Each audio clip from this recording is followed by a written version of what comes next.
Não confie em políticos, não confie nesse sistema político. Não entregue suas mãos na mão desses burocratas que pouco ou nada sabem sobre a sua vida e nada também se importam com ela. O projeto de poder é sempre muito maior e aqui eu quero mostrar os fatos abertos, como estão acontecendo aqui no Brasil na nossa cara. Estamos levando tapas a cada dia. Vou mostrar o ponto de vista econômico, mas também, claro, o ponto de vista social, o ponto de vista moral e institucional, que está ruindo por completo no Brasil. Ah, mas Bruno, a economia segue crescendo.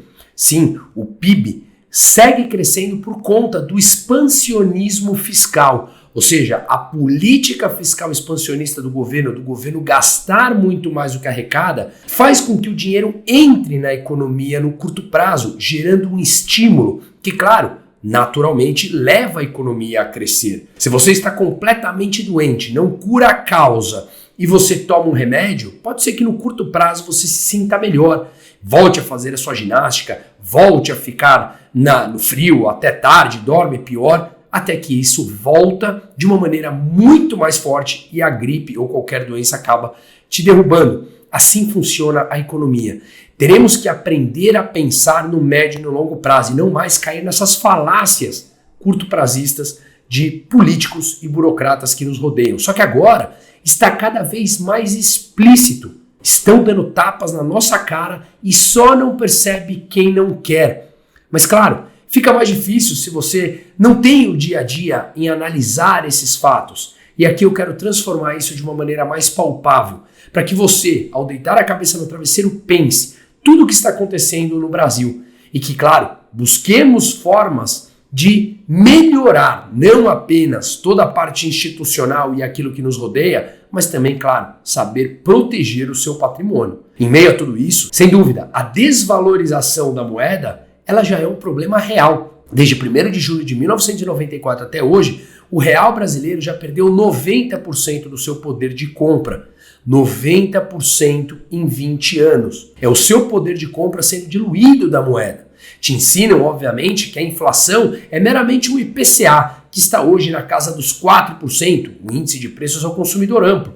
Mas quando você se pergunta por que você gasta muito mais do que os 4%, ali dentro tem uma metodologia em que não repercute a vida real do que você compra lá fora. A inflação, ela é a expansão, o aumento da base monetária, o aumento de circulação de dinheiro na economia feito por esses políticos e burocratas ao longo do tempo. É o que eu sempre falo, eles te dão 5, mas tomam 10 do teu bolso sem que você perceba, aumentando a arrecadação deles via inflação, inflacionando a moeda. Quando o real perde valor, nominalmente o governo arrecada mais. O montante de impostos nominal que ela arrecada é maior. E o preço, ou seja, o valor que você paga pelos produtos e serviços com relação ao valor do teu dinheiro subiu. Nós perdemos poder de compra. O governo te dá 5 e toma 10 sem que você perceba. Mas vamos aos fatos então, para não ficarmos aqui muito no abstrato do que aconteceu no Brasil ao longo dessa semana, mais especificamente ontem, quarta-feira, que eu estou gravando agora, quinta pela manhã, às 9 da manhã. Flávio Dino, o ministro do STF comunista, vamos lembrar que ele se autodeclara comunista, aquele mesmo que visitou a favela dominada por um crime organizado com o boné do CPX, que em muitos podcasts que a gente consegue ver policiais falando que CPX não significa complexo e que muitos ali que teriam entrado não sairiam vivos de lá. Pois bem, esse mesmo ministro, quando foi indicado por Lula, que veio a público e textualmente falou, o primata falou, por fim temos um ministro comunista no STF, e convenhamos, o que importa a ideologia de um ministro quando ele teria que ser técnico no STF? O comunista não deveria nem ter chance, obviamente, justamente por defender uma tese completamente assassina. Mas de qualquer maneira, vamos seguir aqui. O que Flávio Dino fez ontem, quarta-feira, foi que ele suspendeu todos os pagamentos de emendas parlamentares impositivas apresentadas por deputados e senadores ao orçamento. Os congressistas, deputados e senadores apresentaram as emendas bilionárias que eles receberiam dos nossos dinheiros dos pagadores de impostos e foi apresentado no orçamento, que já tivemos a oportunidade de analisar esses detalhes num vídeo que está disponível aqui no meu canal e como funciona o orçamento público e o buraco que está entrando esse governo em meio à falta de responsabilidade fiscal. Pois bem, essas emendas impositivas que os parlamentares têm direito a receber na lei, elas foram suspensas por uma liminar dada por Flávio Dino. Vamos lembrar que todas essas emendas, para mim, elas são deveriam ser completamente legítimas por ser imoral. Ele pega o nosso dinheiro sem o nosso consentimento e distribui bilhões de reais para parlamentares levarem para os seus redutos para fazerem campanhas ou sabe-se lá o que fazem com o nosso dinheiro. Portanto, essa lei ela é completamente bizarra e drena, tira bilhões de reais da economia que poderiam voltar em investimentos, mas que, claro, servem sempre ao projeto de poder dos burocratas. E aqui atenção ao que eu falei no começo do vídeo. Acendam o alerta, antenas atentas de como não podemos confiar e determinar que burocratas dirijam as nossas vidas. Pois bem, essas emendas impositivas, por uma liminar do comunista Flávio Dino do STF, foram suspensas. Assim, esses deputados e senadores, por hora, enquanto a liminar estiver vigente, não receberão esses bilhões de reais. Supostamente, o ministro Flávio Dino, comunista, falou que falta transparência, rastreabilidade e eficiência e que eles precisam apresentar essa transparência maior para aí assim eles liberarem, o STF liberar esse pagamento aos congressistas. Transparência, rastreabilidade e eficiência não combina com o Estado. Vocês nunca entregam isso. Vocês tomam o nosso dinheiro de maneira forçada, estão pouco se importando o que irão devolver para a sociedade, devolvem o mínimo do mínimo, para que as pessoas possam manter aquela esperança, aquela falsa esperança dentro deles. E é justamente vídeos como esse que a gente quer que as pessoas pensem, reflitam se vocês recebem algumas coisas desses burocratas. E o que recebe de maneira cara, pouco e cara, portanto ineficiente. Então o que o ministro comunista está pedindo, transparência, rastreabilidade e eficiência, nunca aconteceu com o governo gerindo o nosso dinheiro. E vamos sair da imaturidade e entender, nunca vai acontecer. Portanto, isso aqui é um jogo político. Vemos que o que ele pede nunca aconteceu, nem ele faz, nunca acontecerá, portanto, é um jogo político aqui. O segundo fato, na sequência dessa liminar dada pelo comunista Flávio Dino, a Comissão Mista do Orçamento rejeitou uma medida provisória que abria um crédito extraordinário de 1,3 bilhão de reais ao judiciário. Então, o ministro comunista do STF emitiu uma liminar e essa liminar suspendeu o pagamento de emendas parlamentares.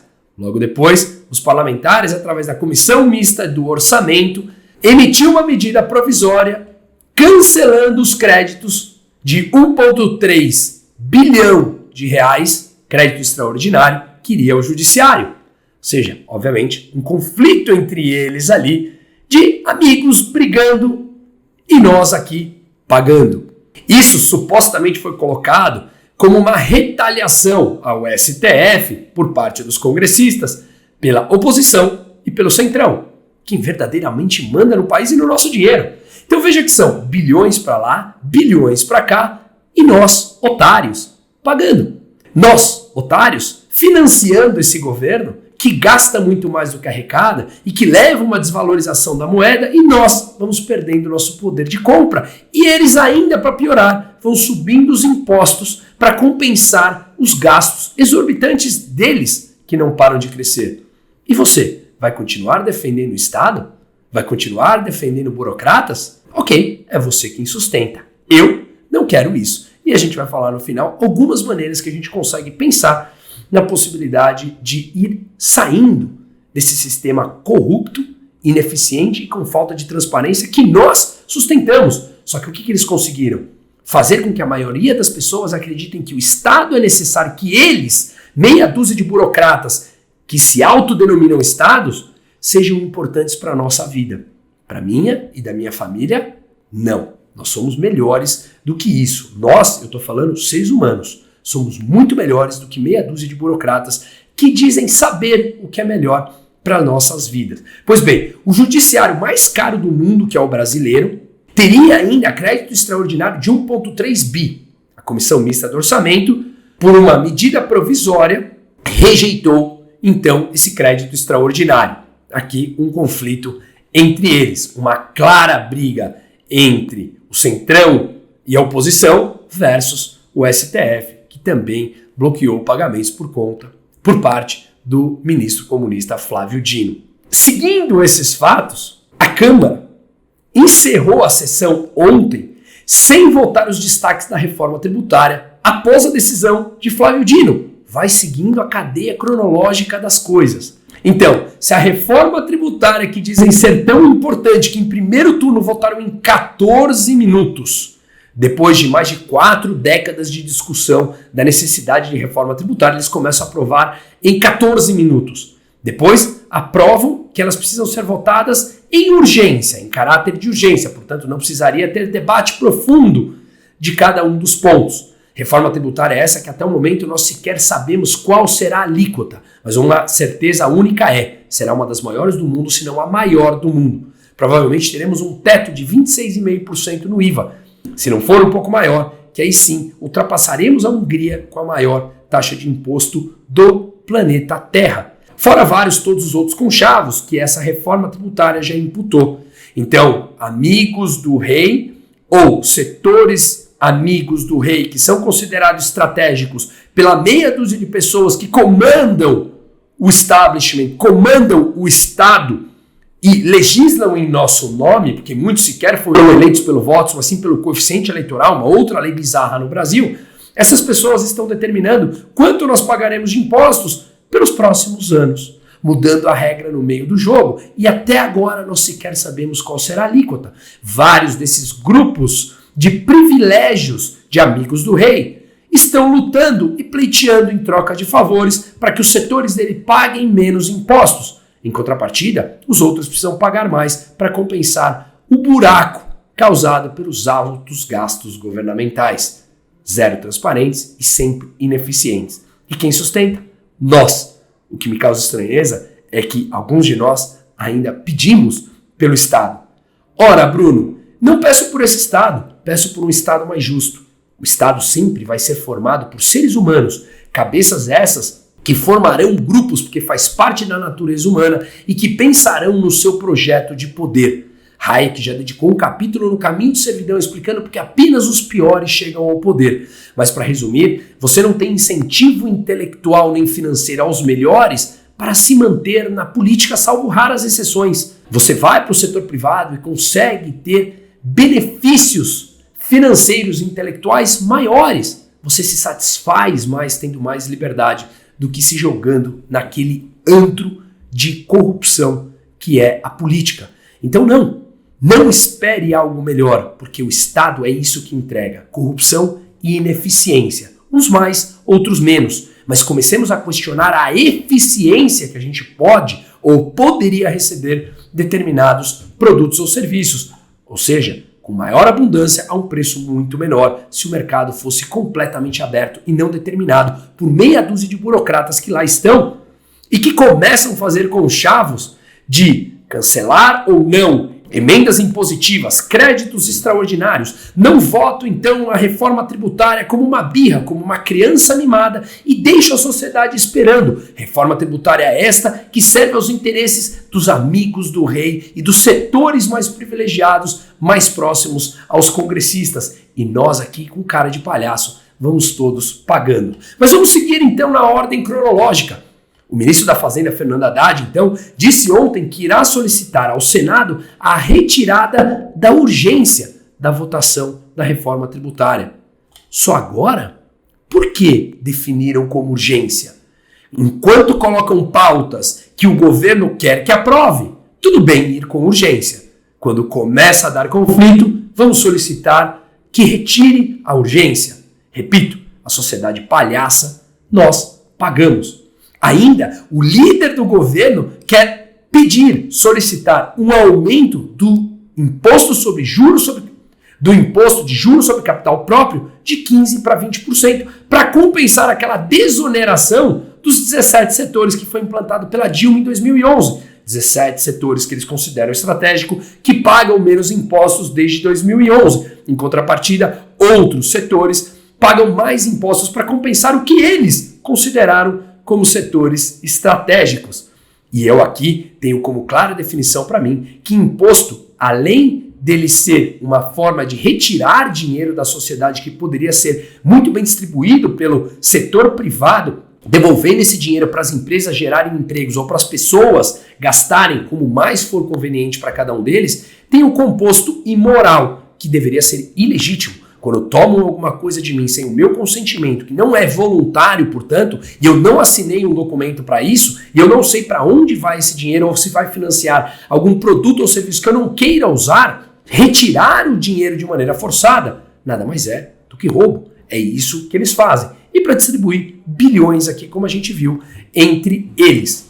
Pois bem, em meio a tudo isso, a gente vê ainda o ministro Alexandre de Moraes, do STF, envolvido nesse escândalo todo de organizar fora do rito dos tribunais, pedindo, solicitando relatórios para aqueles casos que ele julgaria. Ou seja, aquilo que sempre foi explícito está mais estampado na cara de todo mundo. Mas parece que vem mais por aí. Em meio a tudo isso, o que a gente vê é que o dinheiro público é uma mera forma deles manterem o poder deles. Isso causa instabilidade, causa falta de segurança jurídica e tudo isso leva a mudanças de regra no meio do caminho e o investidor simplesmente fala: mudança de regras no meio do caminho, falta de previsibilidade, eu vou embora. Por que é que eu vou colocar o dinheiro aqui? Tanto é que a formação bruta de capital fixo que mede os investimentos de longo prazo, que está dentro da equação do PIB, ela vem caindo. Ora, Bruno, mas isso já não era esperado? Sim, e é justamente isso que eu falo. Quem acreditava nesse governo, que sempre defendeu Maduro, Hugo Chávez, desenvolveu o Foro de São Paulo, enfim, todo esse aparato sempre foi amplamente defendido pelo status quo que lá está. Como poderia ser novidade? Quem acreditou nisso foi amplamente imaturo. Mas em meio a isso, o real brasileiro ganhou valor nos últimos dias e a bolsa brasileira subiu. Que está efetivamente acontecendo. Bom, saíram dados da economia americana em que mostraram que a inflação veio 2,9% anualizada, a melhor desde 2021, indo em direção à meta de 2%. Mas com relação a isso, a gente já consegue ver nesse gráfico que o mercado já está colocando mais de 62% de chance do Banco Central americano, Federal Reserve, cortar as taxas de juros em 0,25 em setembro. Quando olhamos no mês de novembro, a gente já vê que tem uma probabilidade aqui de mais de 86% da taxa de juros estar bem abaixo da atual já em novembro. 46,4% apostam que estariam em 4,5% e 4,75% e mais de 40% entre 4,75% e 5%. Ou seja, estamos falando de um corte aí entre 0,5% e 0,75 pontos percentuais daqui até o final do ano nos Estados Unidos. E por que isso é importante? Quando corta juros nos Estados Unidos e o Brasil mantém com juros mais altos, que é o que está mostrando, inclusive Galípolo, provável substituto do presidente do Banco Central, Roberto Campos Neto, vamos lembrar que Galípolo foi indicado por Lula, quando a diferença das taxas de juros entre Brasil e Estados Unidos continua alta, fica mais atrativo para investidores tomarem dinheiro emprestado nos Estados Unidos a juros baixos e mandar para o Brasil, para ganhar aqui nessa diferença de taxa de juros. Mas isso faz com que tenha uma entrada de dólar no Brasil e o real valoriza. Foi simplesmente isso que fez, o chamado carry trade. A expectativa de manutenção do carry trade faz com que haja uma entrada de dólar, uma expectativa de entrada de dólar, e aí o real valoriza. Mas ainda continua nos 5,50. Além disso, o que a gente vê foi que o título público brasileiro de 10 anos continua lá em cima. Ou seja, o mercado já percebeu, como a gente fala nesse canal há muito tempo, que a regra defendida por eles do arcabouço fiscal nunca funcionou, tanto é que eles já mudaram a regra no meio do caminho, e mesmo assim eles não cumprirão a meta esse ano. Inclusive, ontem saiu uma matéria que a Secretaria de Política Monetária do próprio Ministério da Fazenda prevê um déficit de mais de 70 bilhões de reais esse ano.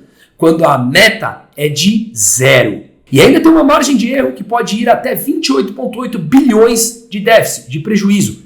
Está sendo estimado pelo próprio governo em mais de 70 bi, mesmo subindo os impostos. O déficit nada mais é do que a diferença entre o que o governo arrecada e o que ele gasta. Mesmo subindo absurdamente os impostos, como esse governo subiu para fechar a sua conta, mesmo assim o rombo deve ultrapassar 70 bi. Com isso, o governo precisa cada vez mais tomar empréstimos para fechar a sua conta. Quanto mais endividado, mais o mercado fala, ok, eu ainda empresto para você, desde que você me pague uma taxa mais alta. E aqui a gente vê essas taxas mais altas. Os títulos pré-fixados, por exemplo, com 2025, com vencimento de 2035, já estão pagando por volta de 11,37 ao ano. Quando olhamos os tesouros IPCAs com vencimento mais longo, 2045, por exemplo, estão pagando quase 6% acima da inflação. Quando olhamos, inclusive, alguns mais curtos, 2035, 2029, tudo próximo a 6% além da inflação. E isso é mais pressão na dívida brasileira. E como conseguimos, portanto, escapar disso? Temos algumas formas. Migrar para alguns países, por exemplo, como aqui próximo, Uruguai, Paraguai, vale a pena estudar a possibilidade, levar sua residência fiscal para lá, mas precisa conhecer as suas particularidades com relação a isso.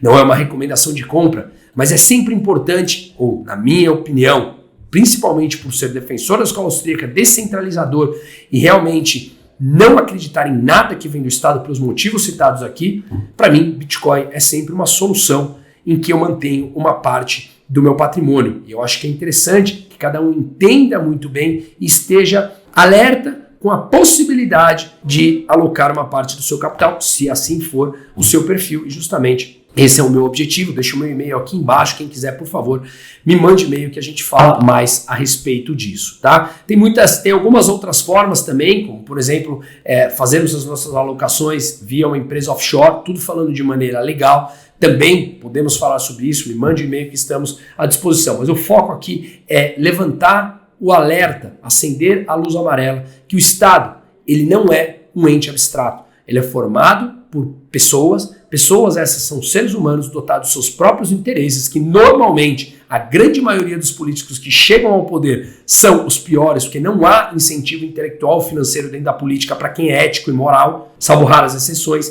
e a partir daí essas pessoas lutarão pelo próprio poder e centralizarão em suas mãos trilhões de reais do orçamento do nosso dinheiro de pagamentos de impostos. Na minha opinião, acreditar no Estado, ou seja, acreditar em pequenos burocratas que dizem que sabem, que querem o que é bom para você e para os teus filhos, mais do que você ou para suas empresas, é uma tremenda imaturidade. Cabe a nós crescermos e evoluirmos. Lutemos também, obviamente, contra o Estado. Não preciso eu falar aqui, eu quero ter como objetivo que você não goste do Estado. Ele faz tudo para que você não goste. E mesmo assim, tem gente que ainda pede e agradece mais, sem questionar que o que está recebendo é extremamente caro numa quantidade bastante menor frente ao que poderia receber se fosse um mercado aberto. Seguimos.